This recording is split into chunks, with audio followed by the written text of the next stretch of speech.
Welcome to the first edition of Ask the Lab. I'm Matt Harris. I am the lab director at the Growth Lab. We are a lead generation and business development consultancy specifically for commercial cleaning businesses. I wanted to run this sort of Ask Me Anything Q&A weekly live across my social channels. So LinkedIn, what's up, YouTube, Twitter, because that's generally where the cleaning community tends to hang out. So one of the things that I wanted to cover in this first episode of the live is a thing that has been bugging me a little bit, because I've reviewed over 200 cleaning business websites. And the one thing that I've found consistently is that the majority of cleaning business owners do not know how to design a website. So specifically designing a website for lead generation, it's all right just sticking something up on the internet. But if you want your website to convert leads for your business and generate new customers, then there is a formula that I'm going to lay out in this live that you can follow to design your website accordingly, to capture leads and to increase conversions. So why am I doing this? Like I said, I have reviewed over 200 cleaning business websites. This is what I found. I know the screen is a little bit small, but 37% of cleaning businesses didn't even have a website. That is quite significant. Yes, Darren. I will show you an example. I'm going to run through an example of sections as to how you can design your website in this session. So just bear with me and I'll go through it. So yeah, the cleaning data that I found is 33% of cleaning businesses didn't have a website. So they were relying on Facebook or other means to generate some interesting, to generate some leads.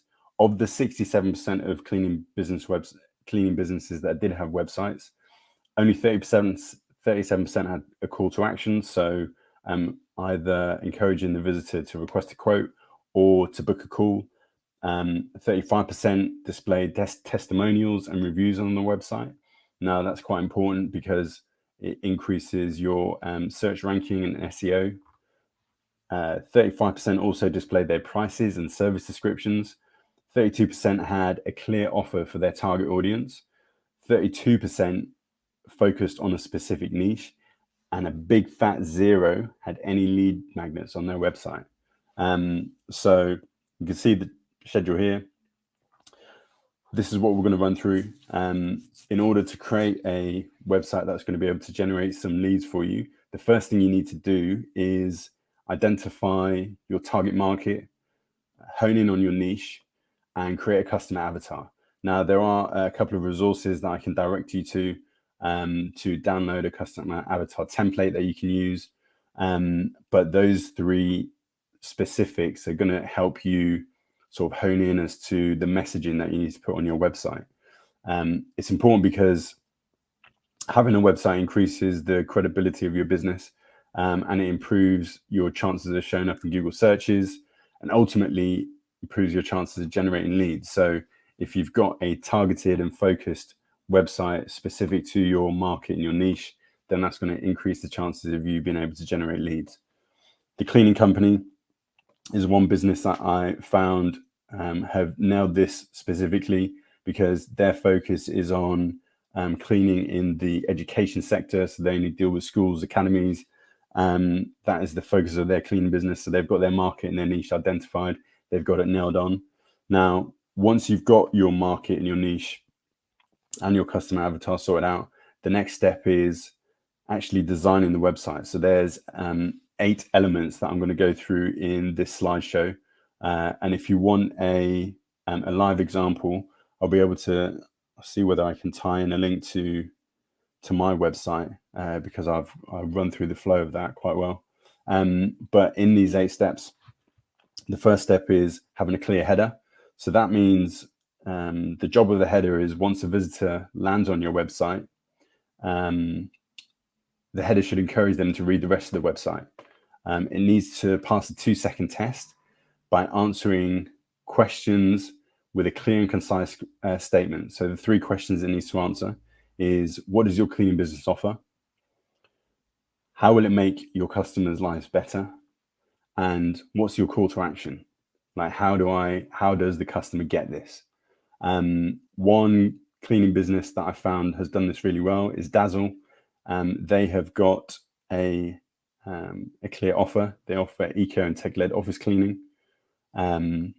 They make their lives better because it's all focused around workplace well-being, and their call to action is to get a quote. So you can see the little pink blocks. I know obviously it's not massively clear on the screen right now, but trust me, it's there. If you want a copy of the slides, more than happy to send them over to you. Just drop me your name in the comments, and I can either DM or email them over to you. And the second step is having a clear value proposition. So in this section, you want to explain the benefits to your customer of the service that you provide them. Yeah, so what benefits does your cleaning service offer? To complete this section, the easiest way that I've found is to list out all your values and the benefits that your cleaning service offers to customers, and then choose the top 3 or 4 that are the most compelling. One business that's done this really well is Dazzle. Again, they have chosen 4 specific value propositions for their eco office cleaning and workspace well-being service, which hit the nail on the head. The third step is you want to present your business as the guide. You want to be the guide to having the solution that your customer is looking for. You want to be known as the business to be able to provide that solution. So to do this, you need to show that you care about your customers' problems, and that your cleaning business knows what it needs to do in order to solve that problem. Housekeep, which is a company I used to partner with a long time ago, have done this very well. They've identified housework that works, and obviously they have positioned themselves as the guide to be able to execute on that promise. The fourth step is listing out your pricing choices and service descriptions.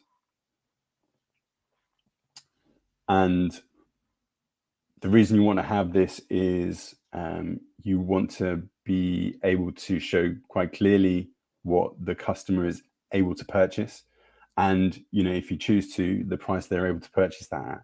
So if you are going to choose service offerings, I would stick to a max of 3 service offerings. Scrubs is a website. They provide deep cleaning services. They've done this very well. They've shown their deep cleaning service, end of tenancy cleaning service, and after builders cleaning service as the service descriptions. So that was done really well. Step 5 is you want to show the customer how they're able to transact with you. So how does your cleaning service work? This section, you should provide a simple 3-step process, which shows how easy it is to do business with your cleaning business. And each step in the 3-step process should be accompanied with a statement that describes the benefit of each step to the customer. Again, Housekeep have done this really well.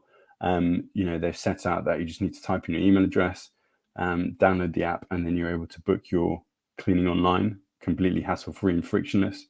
So that's really good. Step 6, you want to have an explainer section.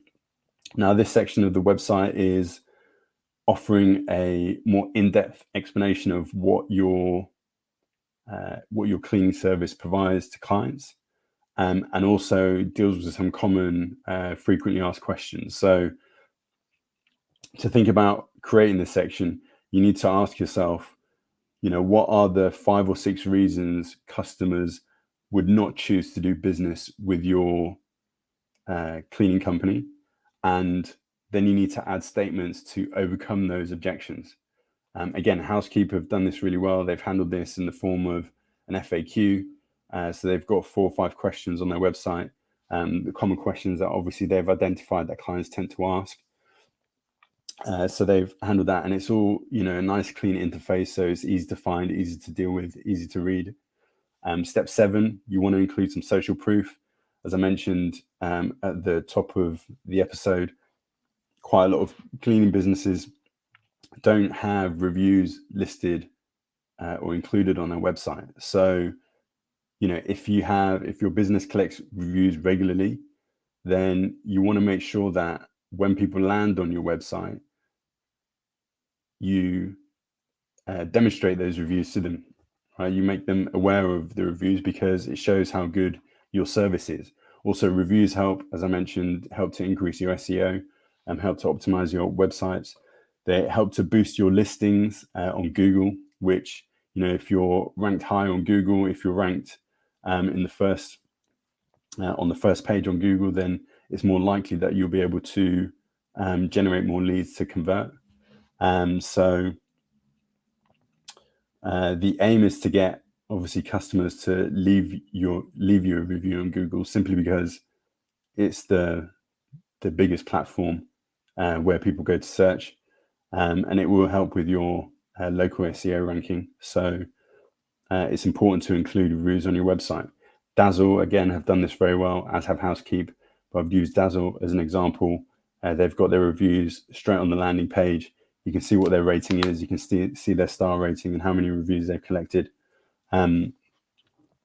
Step 8 is capturing an email address. So this is what I mentioned. 0 websites that I had a look at for cleaning businesses had any sort of lead magnet on their website. So a lead magnet generates leads for you. It's something that captures an email address. So creating a guide or a newsletter or an ebook, something which is of value to your target market, to your ideal customer, is a great idea to have as a lead magnet on your website. It needs to communicate the value that the customer will get from downloading or from subscribing to the newsletter or downloading the ebook. And again, the cleaning company, the company I mentioned at the start of this episode, is the only business that I found out of about 300 websites that I've had a look at that had a lead generator. They ask you to subscribe to the mailing list. So they have a pop-up that comes on their website after you've been on there for about 5 seconds. And that's a way to capture email addresses. And once you have an email address, you can organize a drip campaign. You can get in regular contact. You can email visitors with offers that you have. And that just gradually nurtures them into your customer value ladder and your sales funnel. And eventually, it increases the opportunity of you turning them into a lead and converting them into a sale. Now, I had a couple of questions. Thanks for jumping on, Darren. So the reason that Dazzle didn't have their phone number on their homepage is they want you to click on the call to action button, which can link either directly to a calendar where you can schedule a phone call, so that it also gives them another opportunity to capture your email address and contact number. But also, if you have a call to action button on your homepage, you can actually track the effectiveness of that call to action, whereas you won't necessarily know unless you've got different phone numbers for your business to track where the leads and the inquiries are coming from. So it's quite common to have a call to action button which says go here to request a quote, or go here for a free consultation, or go here to give us a call, so that you're able to track and monitor the effectiveness of your website.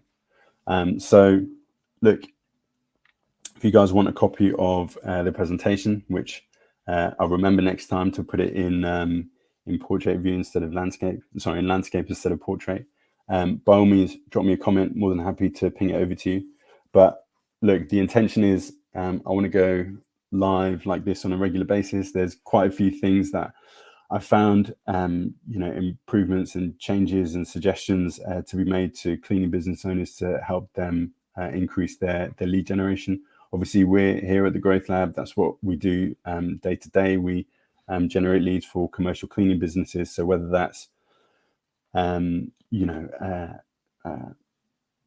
cold email outreach, list building, web design like this, email marketing, brand design, brand development, and social media marketing, we can deal with all of that. I've left a link in the description. So if you want to jump on a free consultation, if you want some feedback on your own website, by all means, drop the link in the comments below, and I'm more than happy to give you some feedback. Other than that, thank you very much for joining me on the first episode of Ask the Lab. This is going to be a regular week Wednesday occurrence, so I will make sure that my presentation skills come up to par next time round. But thanks for those who watched this time round, and see you next week.